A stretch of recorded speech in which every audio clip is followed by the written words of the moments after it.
It was lovely summer weather in the country, and the golden corn, the green oats, and the haystacks piled up in the meadows looked beautiful.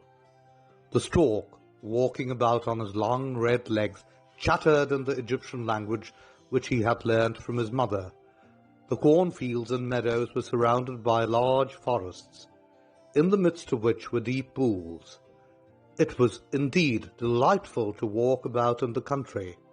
In a sunny spot stood a pleasant old farmhouse close by a deep river, and from the house down to the waterside grew great burdock leaves, so high that under the tallest of them a little child could stand upright. The spot was as wild as the centre of a thick wood. In the snug retreat sat a duck on her nest, watching for her young brood to hatch. She was beginning to get tired of her task, for the little ones were a long time coming out of their shells, and she seldom had any visitors. The other ducks liked much better to swim about in the river than to climb the slippery banks and sit under a burdock leaf to have a gossip with her. At length one shell cracked, and then another, and from each egg came a living creature that lifted its head and cried, "Beep, beep!" "Quack, quack," said the mother, and then they all quacked as well as they could and looked about them on every side at the large green leaves. Their mother allowed them to look as much as they liked, because green is good for the eyes. "How large the world is," said the young ducks when they found how much more room they had now than while they were inside the eggshell. "Do you imagine this is the whole world?" asked the mother. "Wait till you have seen the garden. It stretches far beyond that to the parson's field, but I have never ventured to such a distance. Are you all out?" she continued, rising. "No, I declare the largest egg lies there still. I wonder how long this is to last. I am quite tired of it." And she seated herself again on the nest. "Well, how are you getting on?" asked an old duck who paid her a visit. "One egg is not hatched yet," said the duck. "It will not break. But just look at all the others. Are they not the prettiest little ducklings you ever saw? They're the image of their father, who is so unkind he never comes to see." "Let me see the egg that will not break," said the duck. "I have no doubt it's a turkey's egg. I was persuaded to hatch some once, and after all my care and trouble with the young ones, they were afraid of the water. I quacked and clucked, but all to no purpose. I could not get them to venture in. Let me look at the egg. Yes, that is the turkey's egg. Take my advice, leave it where it is, and teach the other children to swim." "I think I will sit on it a little while longer," said the duck. "As I have sat so long already, a few days will be nothing." "Please yourself," said the old duck, and she went away. At last the large egg broke, and a young one crept forth, crying, "Beep, beep." It was very large and ugly. The duck stared at it and exclaimed, "It is very large, and not at all like the others. I wonder if it really is a turkey. We shall soon find out, however, when we go to the water. It must go in, if I have to push it myself." On the next day the weather was delightful, and the sun shone brightly on the green burdock leaves, so the mother duck took her young brood down to the water and jumped in with a splash. "Quack, quack," cried she, and one after another the little ducklings jumped in. The water closed over their heads, but they came up again in an instant and swam about quite prettily, with their legs paddling under them as easily as possible, and the ugly duckling was also in the water, swimming with them. "Oh," said the mother, "that is not a turkey. How well he uses his legs, and how upright he holds himself. He is my own child, and he is not so very ugly after all if you look at him properly. Quack, quack, come with me now. I will take you into grand society and introduce you to the farmyard. but you must keep close to me, or you may be trodden upon. And above all, beware of the cat." When they reached the farmyard, there was a great disturbance. 2 families were fighting for an eel's head, which after all was carried off by the cat. "See, children, that is the way of the world," said the mother duck, whetting her beak, for she would have liked the eel's head herself. "Come, now use your legs and let me see how well you can behave. You must bow your heads prettily to that old duck yonder. She is the highest born of them all, and has Spanish blood, and therefore she is well off. Don't you see she has a red flag tied to her leg, which is something very grand, and a great honour for a duck. It shows that everyone is anxious not to lose her, as she can be recognized both by man and beast. Come now, don't turn your toes. A well-bred duckling spreads his feet wide apart, just like his father and mother. In this way, now bend your neck and say quack." The ducklings did as they were bid, but the other duck stared and said, "Look, here comes another brood, as if there were not enough of us already. And what a queer-looking object one of them is. We don't want him here." And then one flew out and bit him in the neck. "Let him alone," said the mother. "He is not doing any harm." "Yes, but he is so big and ugly," said the spiteful duck, "and therefore he must be turned out." "The others are very pretty children," said the old duck with the rag on her leg, "all but that one. I wish his mother could improve him a little." "That is impossible, your grace," replied the mother. "He is not pretty, but he has a very good disposition, and swims as well or even better than the others. I think he will grow up pretty, and perhaps be smaller. He has remained too long in the egg, and therefore his figure is not properly formed." And then she stroked his neck and smoothed the feathers, saying, "It is a drake, and therefore not of so much consequence. I think he will grow up strong, and be able to take care of himself." "The other ducklings are graceful enough," said the old duck. "Now make yourself at home, and if you can find an eel's head, you can bring it to me." And so they made themselves comfortable, but the poor duckling, who had crept out of his shell last of all, and looked so ugly, was bitten and pushed and made fun of, not only by the ducks, but by all the poultry. "He is too big," they all said, and the turkey cock, who had been born into the world with spurs and fancied himself really an emperor, puffed himself out like a vessel in full sail, and flew at the duckling, and became quite red in the head with passion, so that the poor little thing did not know where to go, and was quite miserable because he was so ugly, and laughed at by the whole farmyard. So it went on, from day to day, till it got worse and worse. The poor duckling was driven about by everyone. Even his brothers and sisters were unkind to him, and would say, "Oh, you ugly creature, I wish the cat would get you." And his mother said she wished he had never been born. The ducks pecked him, the chickens beat him, and the girl who fed the poultry kicked him with her feet. So at last he ran away, frightening the little birds in the hedge as he flew over the palings. "They're afraid of me because I'm ugly," he said.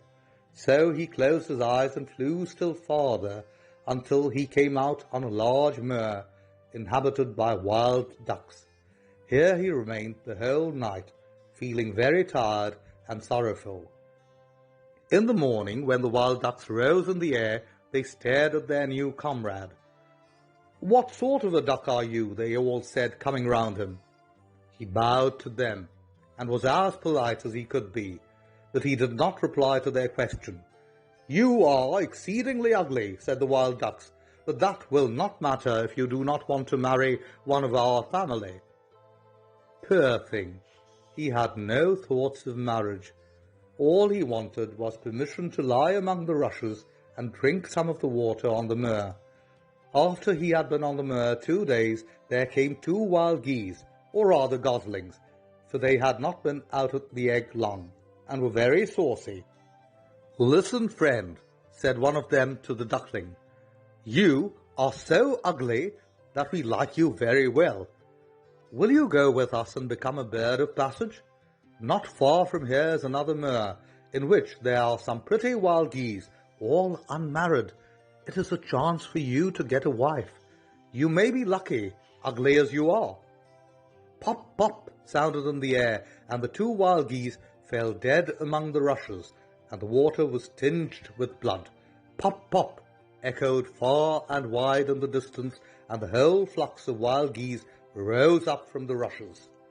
The sound continued from every direction, for the sportsmen surrounded the moor, and some were even seated on branches of trees overlooking the rushes. The blue smoke from the guns rose like clouds over the dark trees, and as it floated away across the water, a number of sporting dogs bounded in among the rushes, which bent beneath them wherever they went. How they terrified the poor duckling! He turned away his head to hide it under his wing, and at the same moment a large, terrible dog passed quite near him. His jaws were open, his tongue hung from his mouth, and his eyes glared fearfully. He thrust his nose close to the duckling, showing his sharp teeth, and then, splash, splash, he went into the water without touching him. "Oh," sighed the duckling, "how thankful I am for being so ugly. Even a dog will not bite me." And so he lay quite still, while the shot rattled through the rushes, and gun after gun was fired over him. It was late in the day before all became quiet, but even then the poor young thing did not dare to move. He waited quietly for several hours, and then, after looking carefully around him, hastened away from the moor as fast as he could. He ran over field and meadow till a storm arose, and he could hardly struggle against it.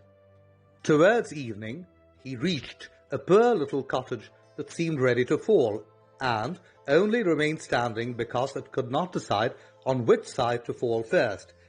The storm continued so violent that the duckling could go no farther. He sat down by the cottage, and then he noticed that the door was not quite closed in consequence of one of the hinges having given way.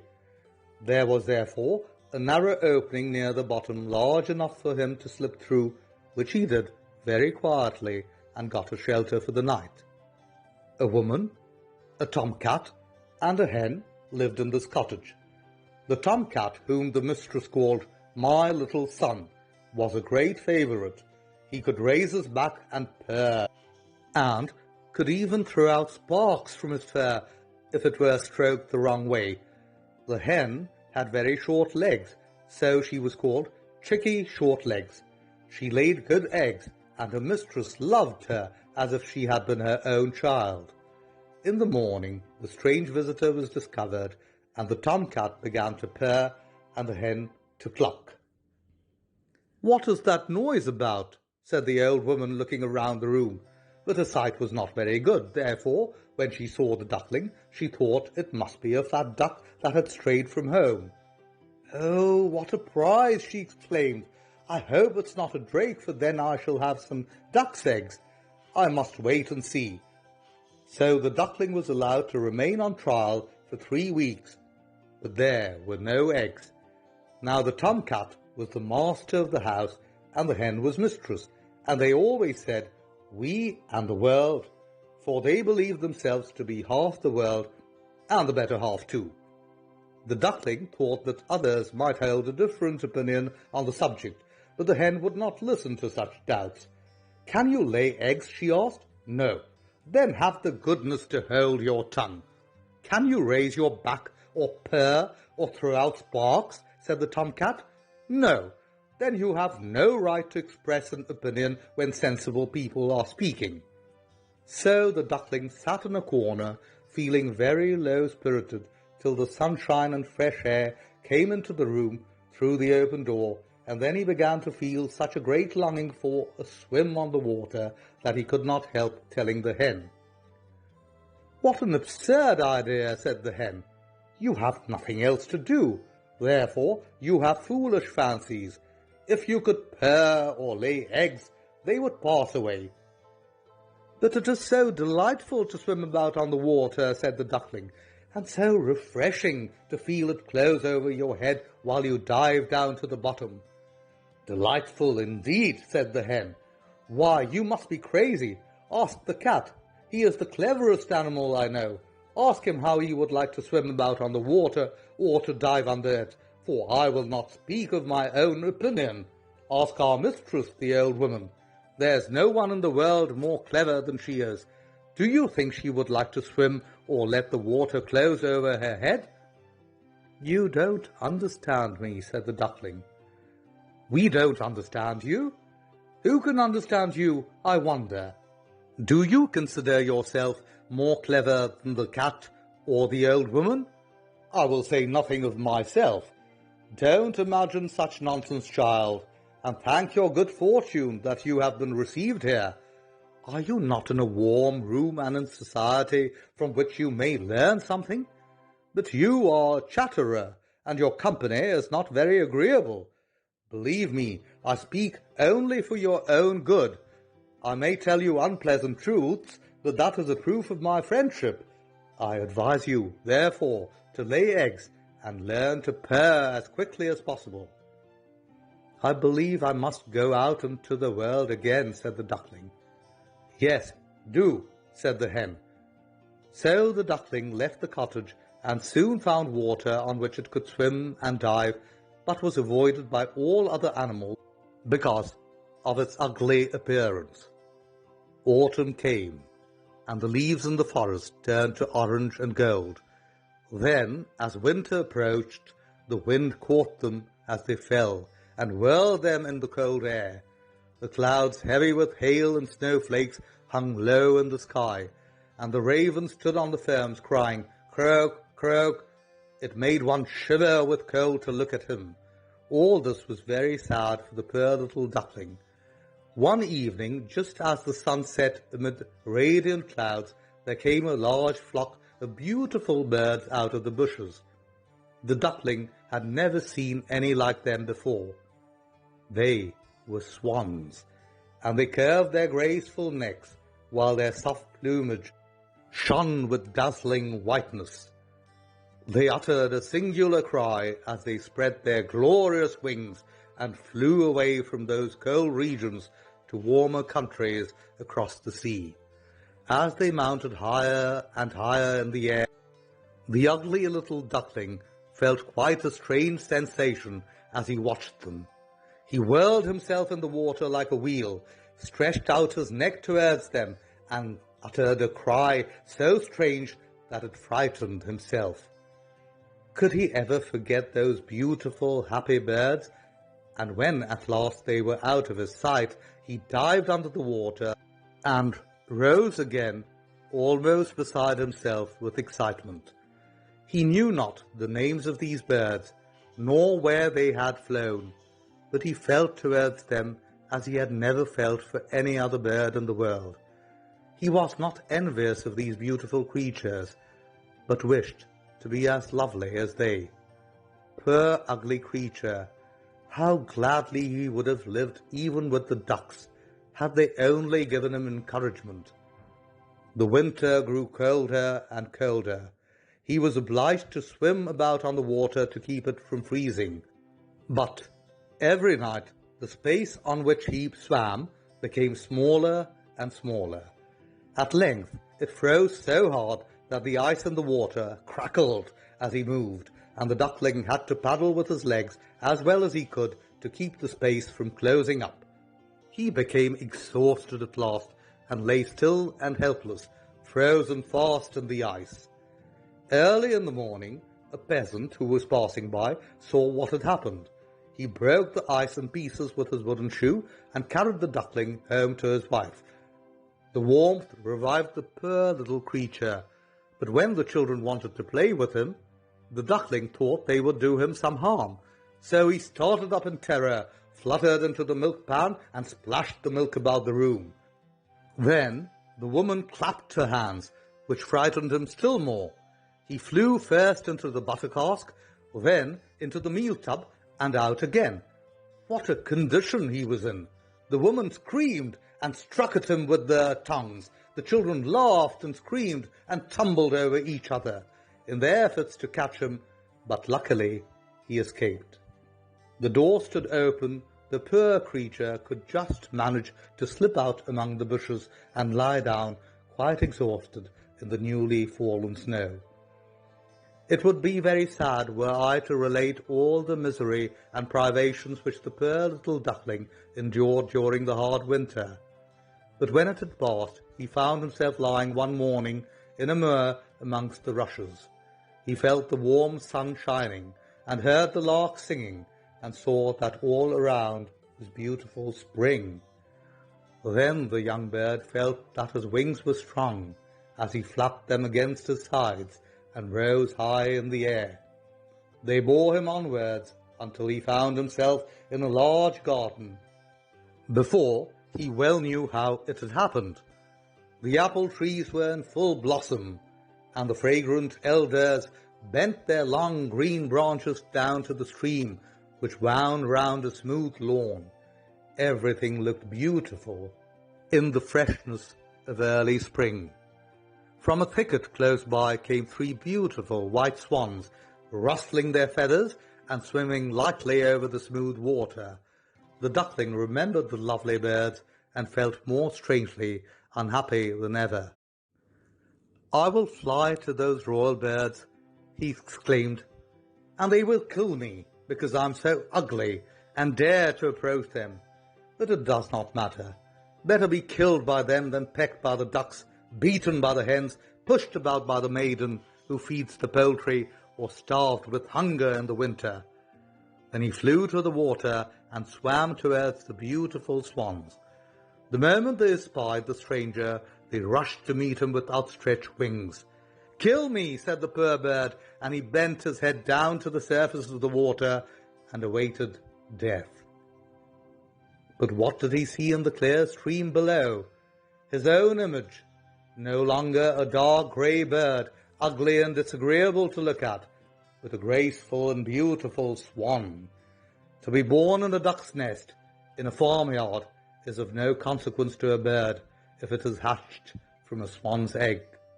He now felt glad at having suffered sorrow and trouble, because it enabled him to enjoy so much better all the pleasure and happiness around him. For the great swans swam round the newcomer and stroked his neck with their beaks as a welcome.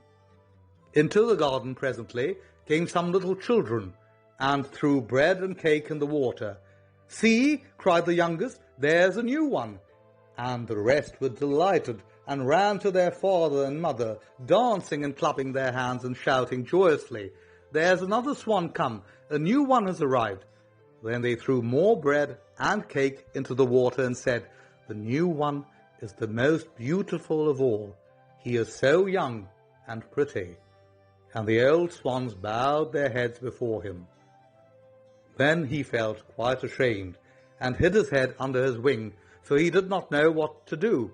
He was so happy, and yet not at all proud. He had been persecuted and despised for his ugliness, and now he heard them say he was the most beautiful of all the birds. Even the elder tree bent down its boughs into the water before him, and the sun shone warm and bright. Then he rustled his feathers, curved his slender neck, and cried joyfully from the depths of his heart, "I never dreamed of such happiness as this while I was an ugly duckling."